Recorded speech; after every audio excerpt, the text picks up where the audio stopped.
When Dad's will was read, my stepmother grabbed my $35 million check and threw it in the fire, screaming, "You don't deserve this." I didn't try to stop her. She had no idea she just destroyed. Hey everyone, I'm Sarah, and I'm 24 years old.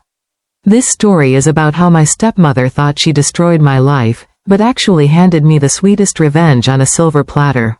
Dad was the only person in my entire family who ever made me feel like I mattered. For as long as I can remember, my stepmother Linda made it crystal clear that I would never be the golden child. That honor belonged to my stepbrother Jake, star quarterback at Northwestern, Dean's List student, and Mom's precious baby boy who could do no wrong. Me? I was just the reminder of Dad's first marriage. The kid who ruined everything when Dad brought me into their perfect little family. When I got bullied at school, Linda blamed me for starting drama. When I cried, she rolled her eyes. When I achieved something, like making honor roll or winning the science fair, she'd just shrug and say, "Well, Jake got a full scholarship to college." But Dad saw me, really saw me. Every summer, he'd take me to his lake house in Michigan while Jake went to expensive basketball camps. Dad taught me how to fish, play poker, and fix the old Ford pickup truck he kept at the cabin. When I got accepted to University of Chicago with a partial scholarship, Dad threw me the biggest graduation party. Linda and Jake didn't even show up. They were too busy with Jake's high school graduation preparations.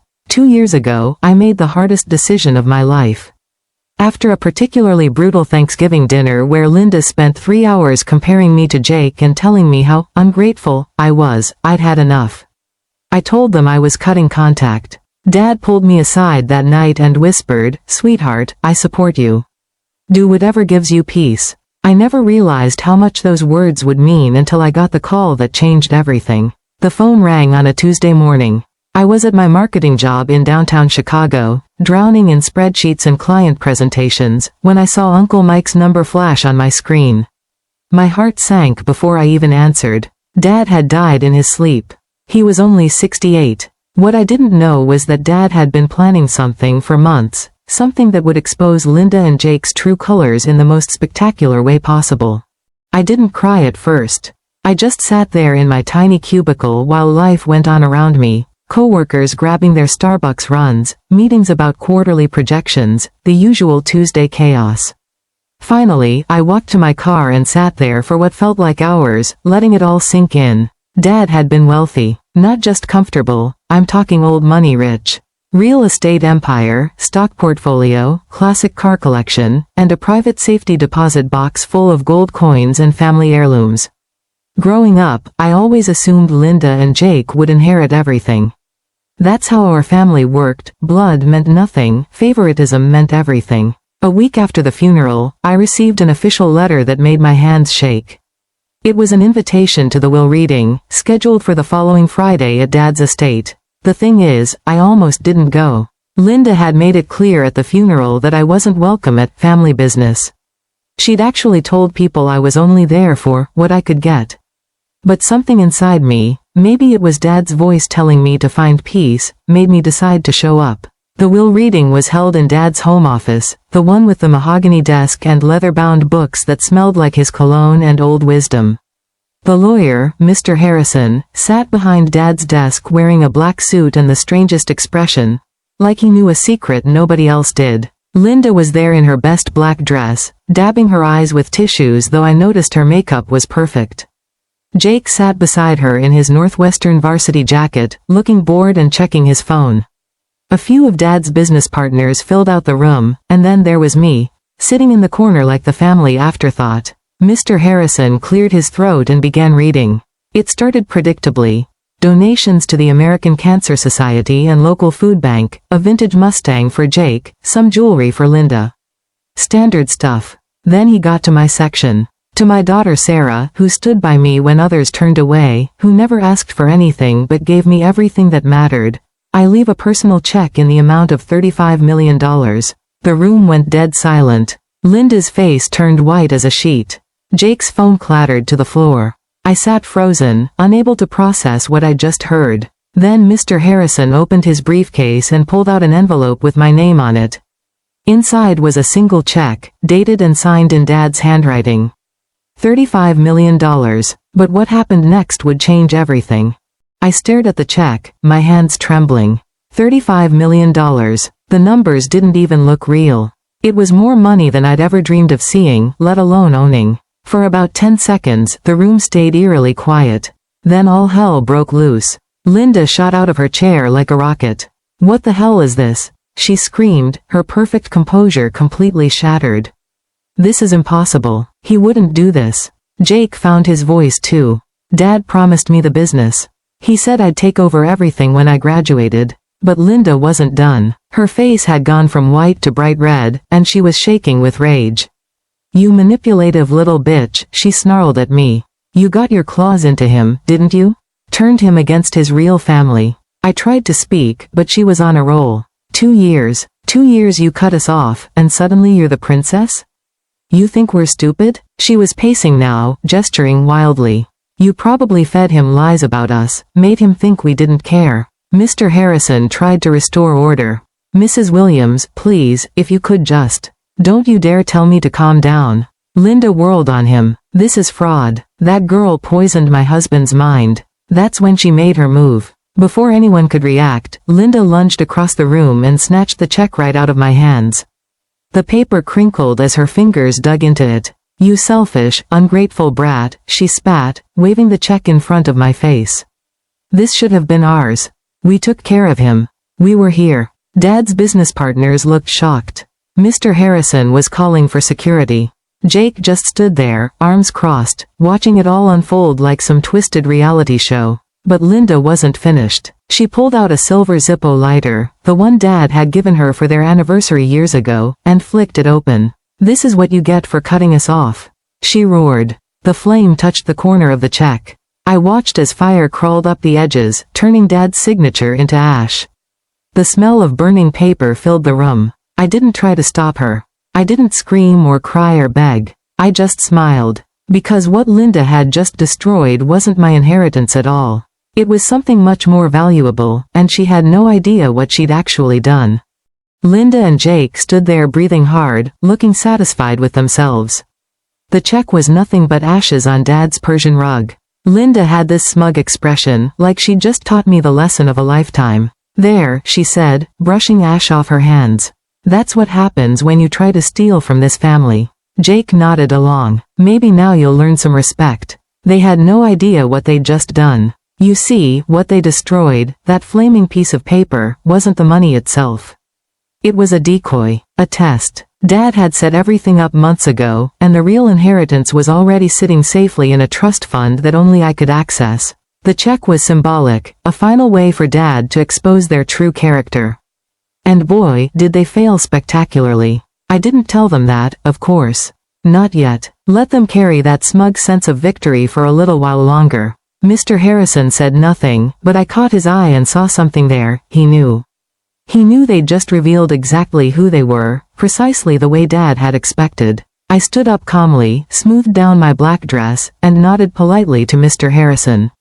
"Thank you for handling Dad's wishes," I said quietly. Linda and Jake were still catching their breath, looking pleased with themselves. "Where do you think you're going?" Linda called after me. "Don't you want to apologize? Beg for forgiveness?" I turned back to her with the sweetest smile I could manage.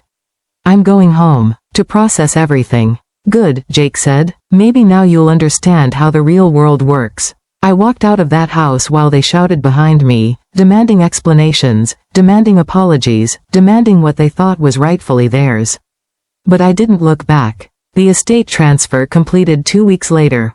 The real paperwork, the legal documents Dad had prepared with a different law firm, the ones Linda and Jake knew nothing about. I now owned Dad's lake house, 3 rental properties in downtown Chicago, a portfolio of blue-chip stocks, and yes, $35 million sitting safely in accounts they couldn't touch. The check they burned? Just a piece of paper designed to light the fuse that would burn down their world. But I wasn't done. They thought they'd destroyed my future.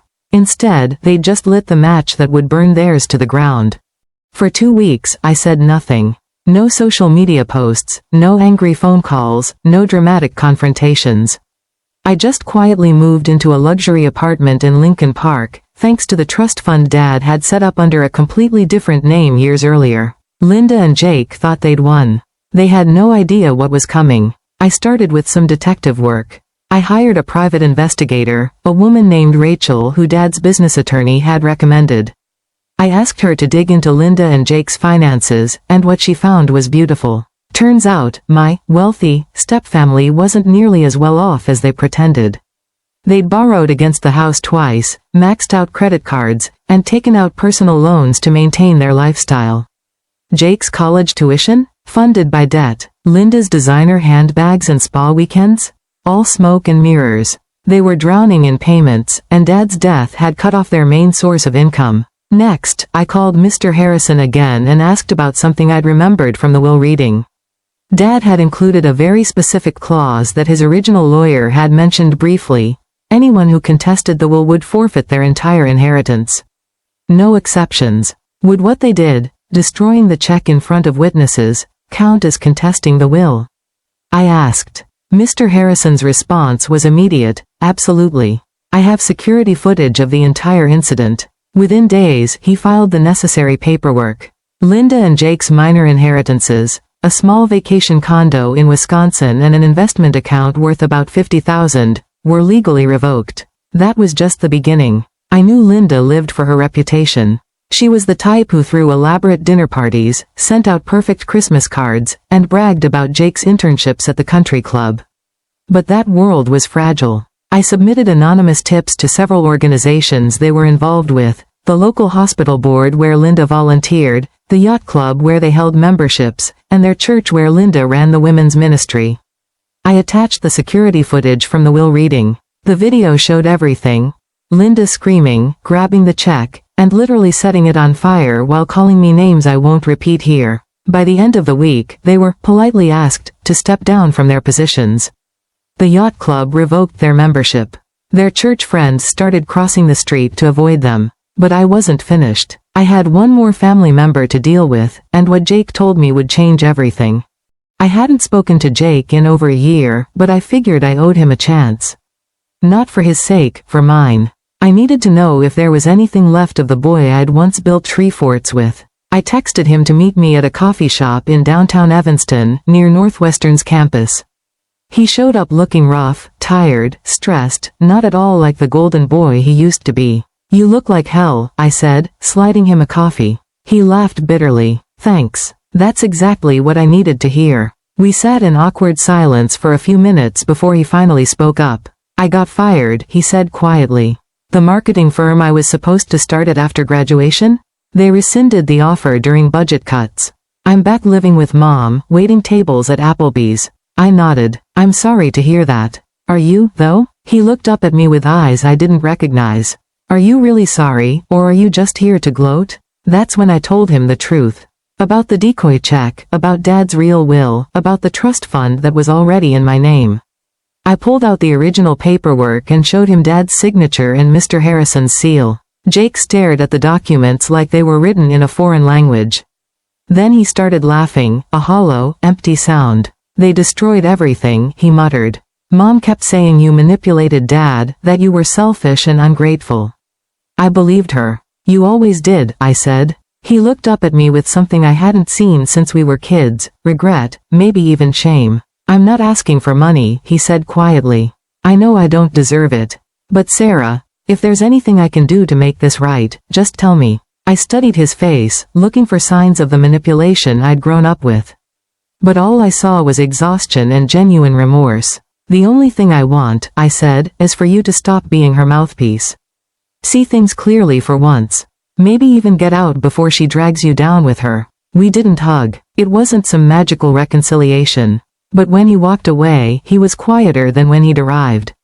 And for the first time in years, I think he actually saw me. Word was starting to spread around our community that I'd inherited Dad's estate.